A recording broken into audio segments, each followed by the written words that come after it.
All right, hello again. It's Chad Everett Broshears, the host of Growing Up in the Wilds of Suburbia and the author of the Human Manual, a book series that is going to be published very soon, as well as all the intellectual courses and properties that you'll also see in the near future based in the Human Manual. Give me a second here. Okay. So for everyone who enjoys my videos, please, by all means, share. Share on your social medias, share as often as you like, share in any which way you can, share principles and thoughts that you've actually acquired out of this series of videos, and any insights that you may have, you can share them in the comment section. Any feedback also in the comment section, by all means, please. I'm always open, always open to all kinds of suggestions and wonderful things. So with that, today's episode is episode 12, and it is death, how to grow during loss. All right. Now, for those that may have been watching earlier, I had a power glitch and had to retake this first part. So everybody has had someone close to them pass, or that they found out through that process. And also some insights on life itself, and then obviously the death process.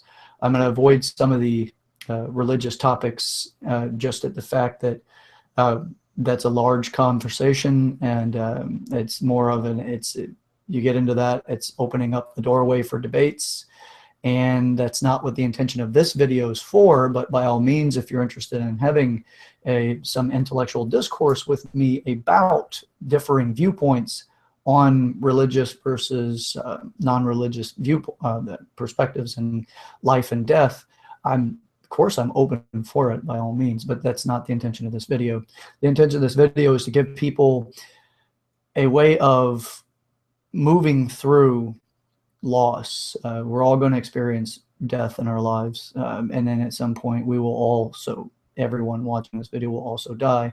Not everyone will have the privilege of being able to say goodbye, or to really get through some of the joys that you've had with someone else, as you're punching that ticket for yourself. So I'm going to move forward. All right, so just to give you a few examples out of my life, when my father was diagnosed with cirrhosis of the liver,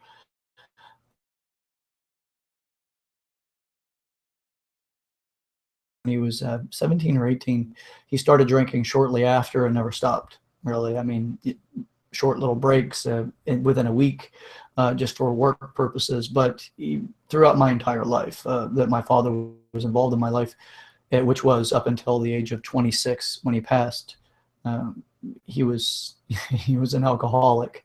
I do not fault or hold it against him. In my youth, I did, because I wasn't mature enough to formulate my own opinions, but I leveraged other people's opinions to formulate what I had, if that makes sense. I didn't really do anything from groundwork, really. It was somebody else said something, I adopted that thought, and then came to my own conclusion, rather than a cradle to grave experience where I just said, like I do now with people. So I get really curious and I want to learn as much as I can.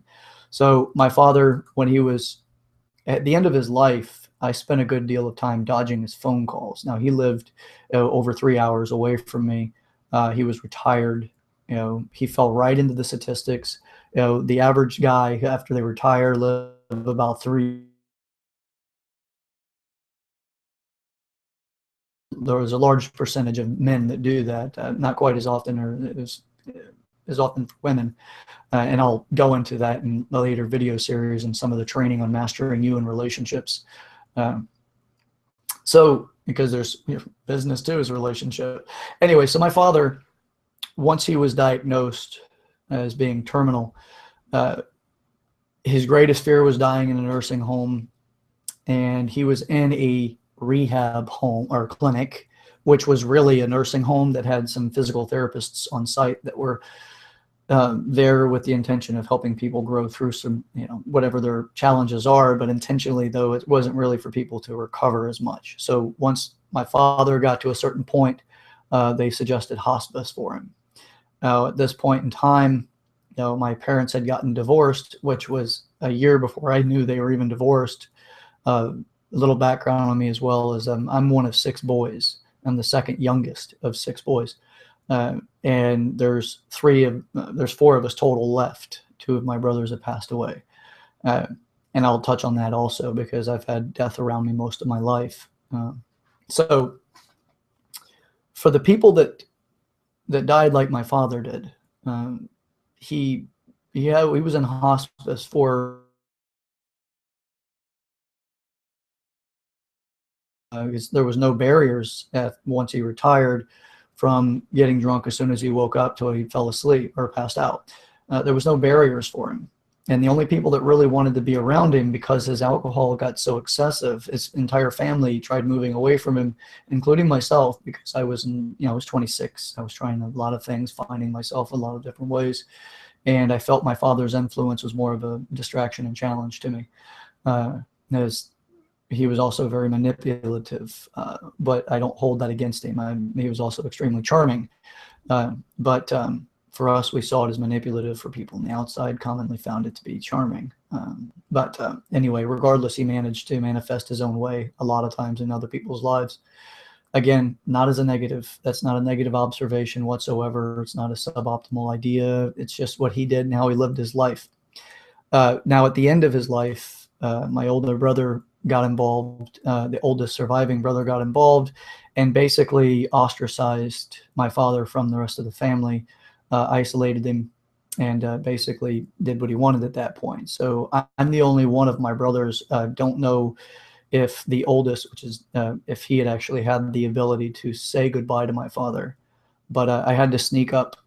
I got off work one morning after working a 12-hour shift and drove straight to his home to find that my older brother, that was one of his caretakers, was out of town working a job. So his wife was there, who is very self-motivated and very selfish as a person, unhealthy selfish, as she takes without really, if you give her the option, she'll take. Again, that's not necessarily a negative judgment as much as you get to know me more through the videos. You'll learn more about why I see the world that way. I'm not optimistically blind by a damn thing either. I just create workability whenever challenges occur. At this time, though, I was definitely not that kind of mindset. Now, this is 9 years ago. Actually, just past the 9-year mark. My father passed the same day Steve Irwin passed away. Well, I got there, taking all the drama out of it, because it's actually a very dramatic event for everyone included. But my father was on morphine, oral, just putting it under his tongue. And he came back from, a thing that my sister-in-law at the time took him to, who's, again, that was my brother Michael, or my oldest brother's wife. So I finally got just a minute with my dad. I got to say goodbye to him. I knew that it was going to be the last time I saw him, just because of the way he was deteriorating and knowing my availability and how hard it was to actually get there in the first place. I didn't make it a horribly upsetting experience for him. Like I left him with, because my father went into denial that he was dying, as that was his thing. He was always in so much control in his life. He really felt that he could manipulate death.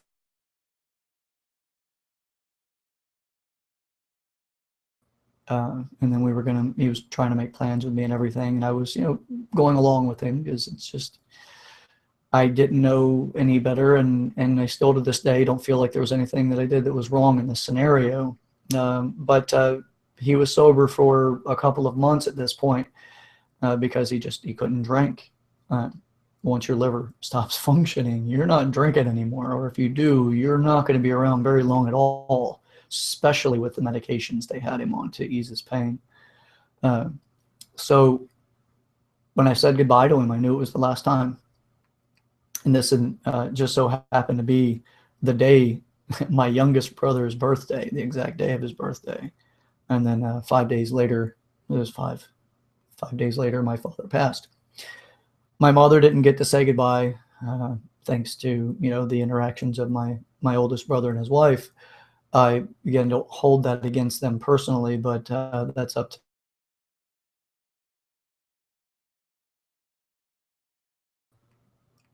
But I made his passing with my experience, unbeknownst to me at the time, I made it pleasant for him by just being with him in stories and enjoying the memories and then the present moment. Now that was disrupted.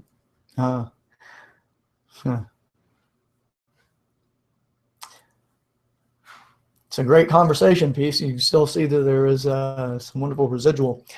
It was disrupted. It was cut short after, because Sheila had called I'm sorry, my sister-in-law had called the cops, and the cops had showed up, and they were outside making sure that my mother couldn't come in, and sitting outside listening to my sister-in-law and her son basically slander the rest of my family while I spent these last few precious moments with my dad.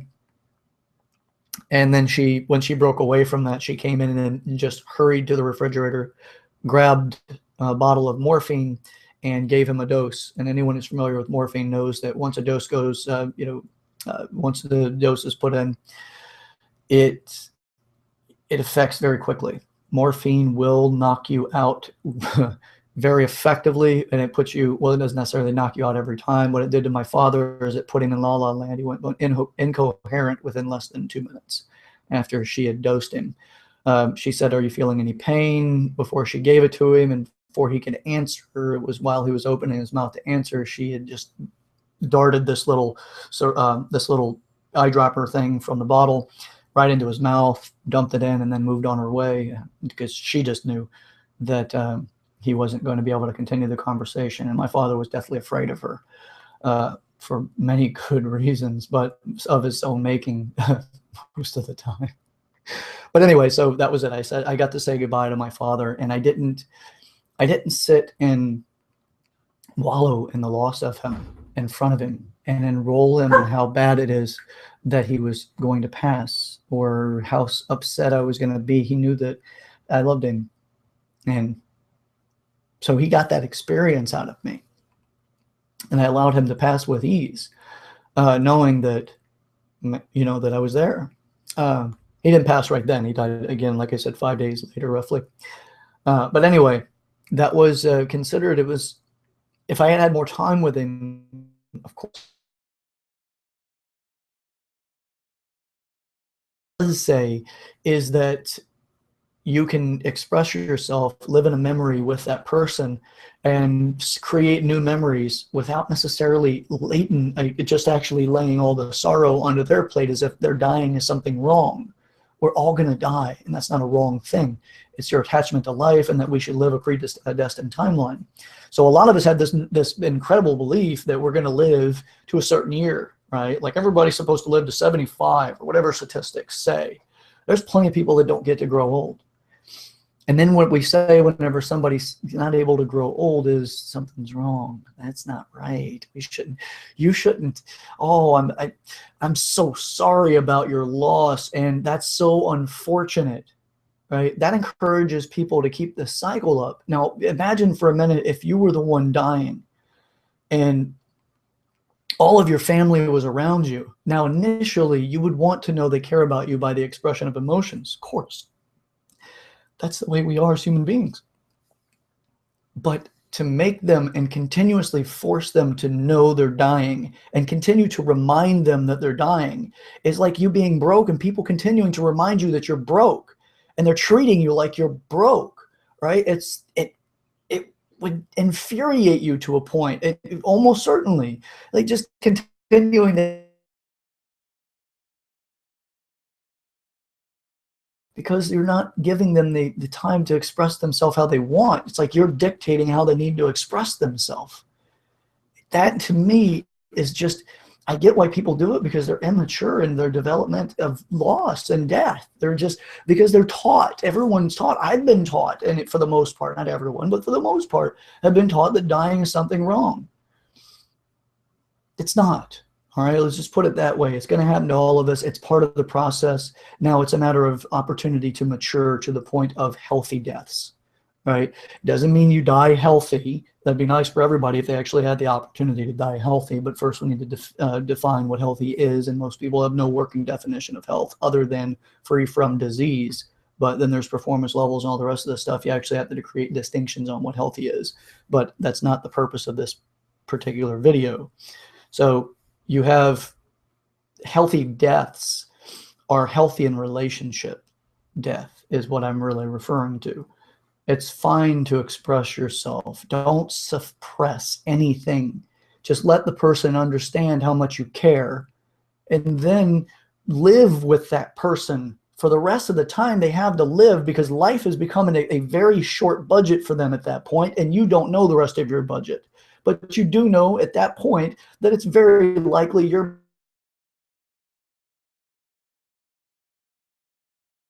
you have that ability to be with that person and stop reminding them continuously every second that they're dying. They know it. Even if they're in denial, they still know it. It's in the subconscious. Regardless of the conscious mind rejects the idea, the subconscious understands it. You don't need to keep reminding them.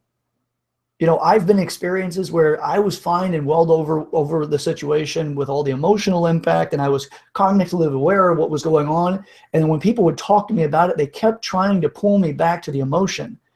Or I've had, and I really have had this experience with multiple people in my life when I've lost multiple friends and family members in my life. I've had people go directly come at me and say, you know what, I'm so sorry to hear about your father. And I get that. That's fine. That's condolences, right? That's actually like they care and they're expressing it. And like, how are you? And I'm like, I'm actually doing fairly well at this point. Oh, it's such a big loss, right? That's trying to enroll you back into it. Now, again, yes, it's raising awareness. It's a big loss. It's a family member. It's a very direct family member. Now, if the conversation stops there as far as like that enrollment process, that's fine. It's like actually considered to be still very fairly healthy. But if they keep going on about it and trying to make you negative or emotionally upset again, it's you, like I experienced feeling like I was wrong for not being upset. Kind of like a kid that falls down and scrapes their knee. They hold it for a second and they think to themselves, well, my knee.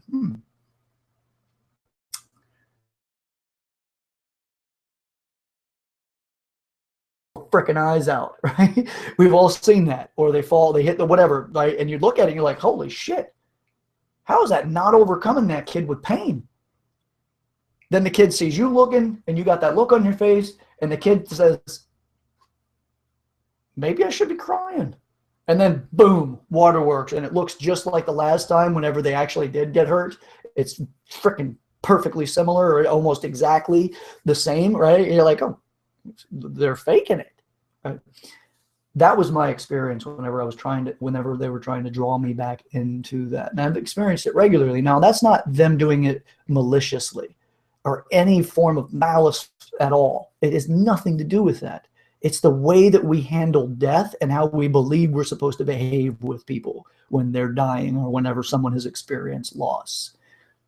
It's fine to qualify it. Yes, the loss was very dear to me and very big to me. Their life was bigger. I've had such a great time with that person. My father made me who I am to a significant degree. My mother was very, very important and vital in that as well. I am not disqualifying anyone else at all in my development, but I'm saying that my father was very, very dear to me, even though the end of his life was very challenging for me. Not the terminal timeline, just his behaviors leading up to that, which was very self-ostracizing because of his behavior. I don't hold any of it against him. I've overcome it, meaning that I've matured through it, and I get his life. It was about 4 years ago I really got his life, and I started to enroll my family members in how to understand my father. Unfortunately, I didn't have that wisdom to do so when he was alive, but in his death, I have gotten my family members to start recognizing the value my father had beyond the emotional impact they held on and held against him. So here's some facts. Now, also, there's other factors, right? And here's one more story I'm going to give you about death and loss, okay? My younger brother, he's the youngest. uh, he had a child with a young woman, and they sped the relationship. They moved very quickly. They didn't know each other all that well. It was a very hot, passionate relationship in the very beginning. And in about 6 months into the relationship, they both said that they wanted to have a child. I advised against it because I didn't think that it was ideal because they were very young. And then I started I really started look at it from who's the one that distinguishes how long, people should be together before they do certain things. And there's a general consensus of what you should do, but it's not necessarily a truth. It's just what the general consensus is based off of observations and trial and error and recognition for failure to success rates in long-term relationship versus short-term relationships, especially when children are involved, because that's another level of maturity that's necessary. So I decided that it was, in my mind, they were rushing it, and it was a very challenging thing for me to accept. So I voiced my opinion a bit, but they went ahead with it. They had a little girl on her just after her third birthday. Her birthday was in October, same as my own. She's 4 days before mine, and if I'm off on that date, my younger brother will kill me. But it was January. It was the end of January. I was off and doing some, leadership program development training, and I came home exhausted, headed home, just absolutely wiped out, exhausted. Got home, probably around 1:32 a.m. and fell asleep. Received a phone call just at about 7 a.m., a little before 7 a.m. And it was my childhood friend and longtime friend calling me on behalf of my younger brother, telling me that, my niece had passed away. Absolutely just shocked. And then that challenging thought came in about how I was right. They rushed it and having a child. And then I thought, well, I'm an asshole for thinking that way. And then I got the impact of the loss. Now, this was abrupt. My younger brother's, at this point in time's ex-girlfriend, was also very much like my father. She's a very manipulative person. It's the way that she just grew up and was conditioned to behaving. She was out partying. She fell into the drug culture long before she met my brother. And the drug culture ran her life. She qualified relationships with sex. It was a manipulation tool that she did very well with. So they'd split up halfway through the pregnancy they can have, so she could have sex with other people pretty much. But I'm not faulting her for that. And I'll do a video on that in itself in the very near future. Because I don't consider her necessarily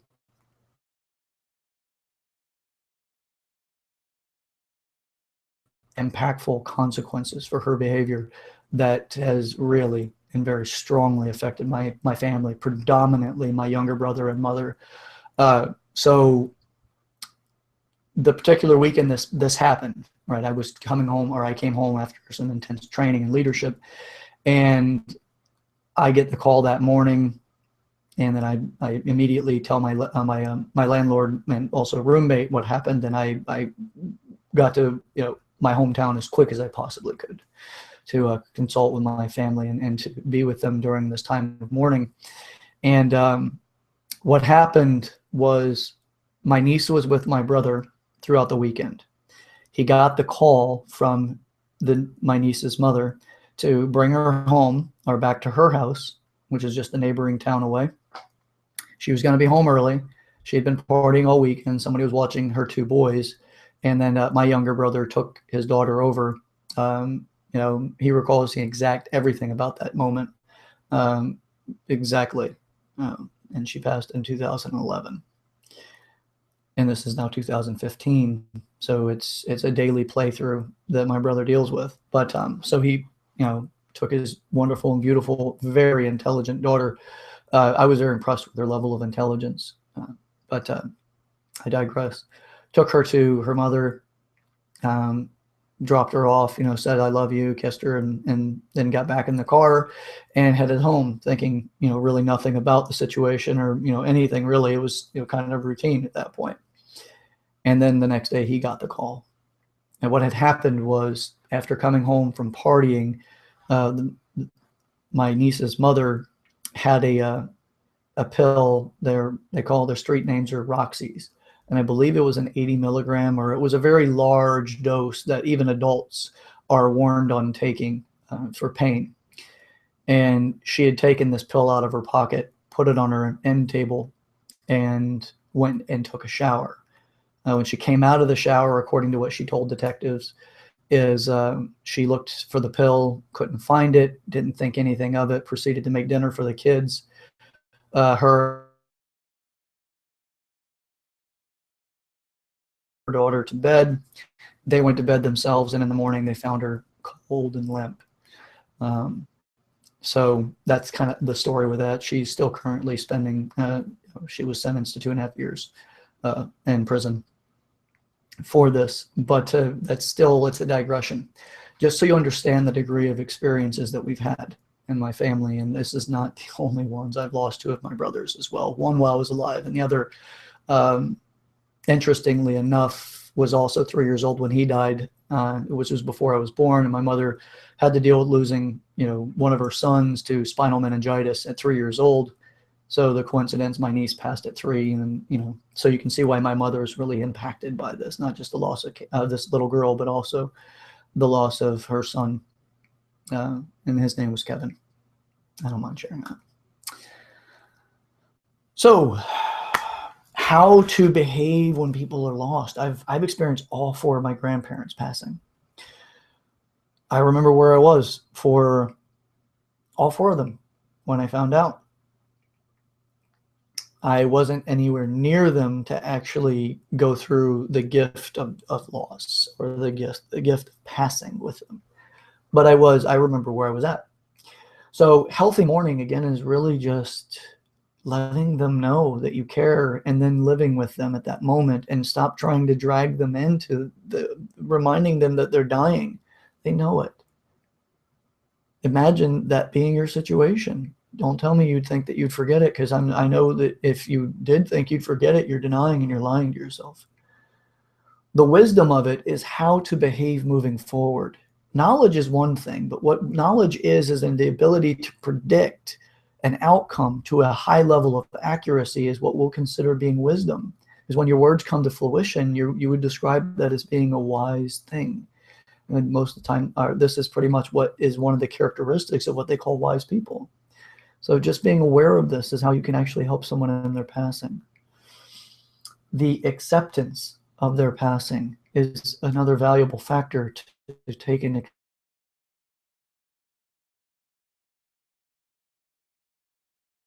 And just accept it. It's going to happen. You're not going to be able to fight or deny this. You can pursue technology and modern science. I am not an advocate for looking for miracles. I'm more of, let's look for the science of it. Find out everything we can, how to do as much as we can to prevent it if possible. And if not, stop reminding them that they're dying and just live with them and love them. Because my definition for love is acceptance. So embracing them, embracing where they are.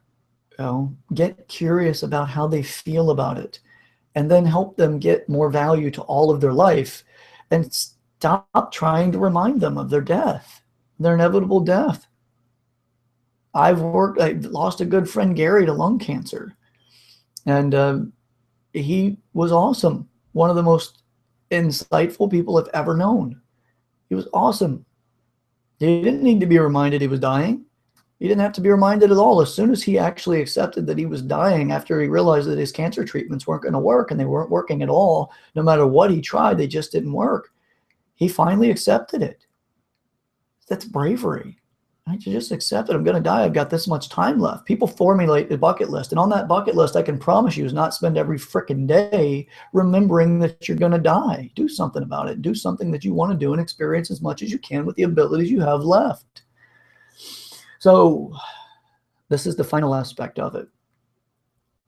And I'll tell you that for everyone that watched this video and heard me talk about my father, I do not find value in the spiritual concept of reincarnation. And I will do an entire video on that as well. Ask, I don't care, I'll do it. Reincarnation, from what we can prove, is what I did with my father in this video. I reincarnated him for you. No, I didn't give him the entire reincarnation. I didn't flesh him out in so much of a way that you just know my father. I gave you some of my father in this. That was me reincarnating him in part. That's reincarnation.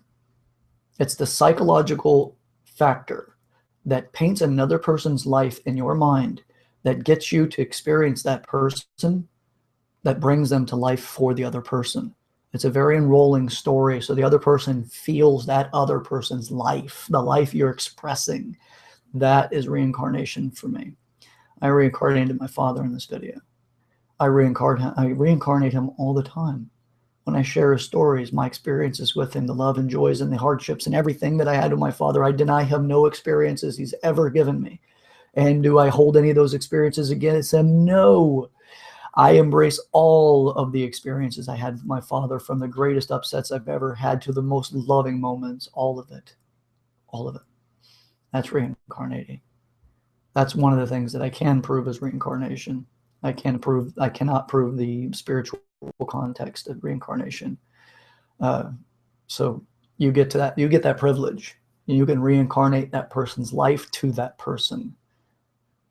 That's not with the context of letting them know they're dying, but sharing those stories and embracing those moments that you really enjoyed or that you didn't enjoy, and completing everything, letting that person know they're a real person and let go of what you're holding against them. And they get the joy of knowing they lived with you, regardless if it was always happy. Just did a video on Stuck on Happy. If you don't know exactly what I mean, it's just a video from yesterday. Go ahead and watch it. Yeah, Stuck on Happy. That implies so much is wrong when you're not happy. And if you're not happy in the moment when somebody's dying, you'll have a habit of denying that they're dying or trying to avoid it or whatever, or make them live in misery so that you get your pound of flesh out of their death. If you want to be that way, karma will come back at you. And I don't believe in the spiritual context of karma either. That's a psychological context of karma, and I'll be happy to do a video on that as well. And I believe I actually have, but I'll do another updated version on my more crafted skill set at this point.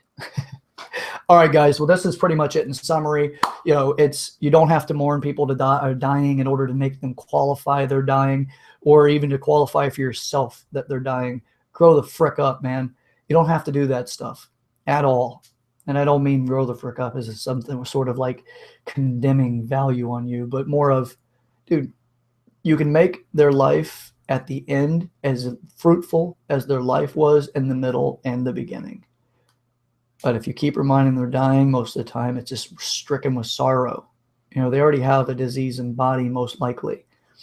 Are you going to give them a disease in mind and let them move through it from there? All right. So I have in closing. So again, this is Chad Everett Brochures. I am the host of Growing Up in the Wilds of Suburbia, and also the author of The Human Manual. You can find me on Facebook at Chad Brochures, actually at Chad Everett Brochures, and you can find me on Google Plus at Chad Brochures. You've got the video, you've got the name, you've got the channel. Subscribe, share, then comment. That's it. All right, guys. Thank you very much for being a part of the show today, and enjoy.